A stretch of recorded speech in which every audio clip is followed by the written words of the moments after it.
not very good. A critic named Pesci pointed out a couple of important things. If you look at how people actually write letters, those curves are not circles. The curves that most people write in letters are not arcs of circles and not always straight lines. And then he makes this purely aesthetic judgment. He thinks these letters are ugly.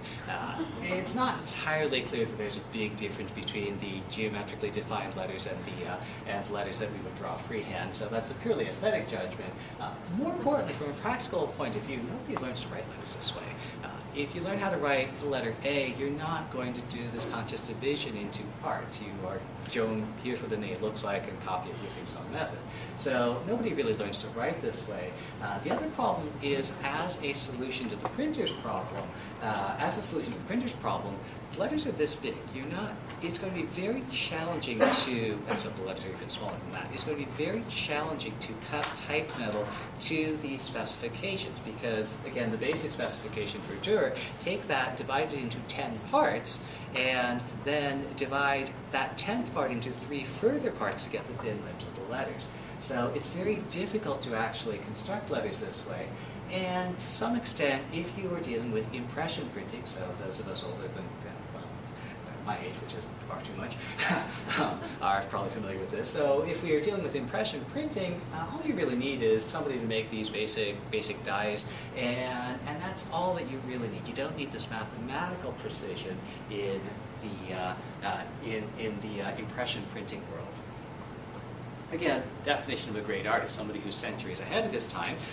Well, this all changes when we invent computers. And now, if you think about how a book is printed, well, there's 2 ways we can try and create a font that gives us a letter like this. We can do what's called a bitmap, essentially take a picture of this and use that as the basis for every time we run into this letter C. The problem is that doesn't scale very well. If we make that bigger, it becomes grainier because there's a limit to how precisely we can map the bits here. So what we need is we would need one image for every size of the letter, and if we wanted to do anything else like italicize and so on, we'd need additional images for that. So in the 1980s, the idea emerged of, well, we can define these letters by lines and curves. We can define what a letter looks like by defining it using straight lines and various curves of various types. And with the advent of more computer power, we do actually see the use of curves beyond the circles. This falls in the category of what I refer to as splines. Quadratic and cubic curves give us the best result. Quadratic curves were popular for a while because you were pushing the limits of what computational technology could give you, but nowadays cubic splines are pretty common.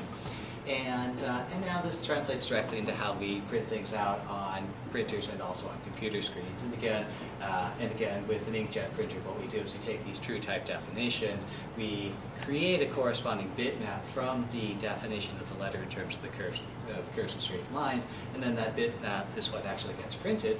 And similar process goes on with laser printers. We take true type fonts which define a particular configuration. This gives directions to the laser pointer. That's the heart of the laser printer, and subsequently that's what we end up seeing when we get printed out. So a mere 400 years after, 500 years after, so Dürer is only 500 years ahead of his time when he realizes that it is worthwhile to describe the construction of letters in terms of their geometric components. And just a final thought on this.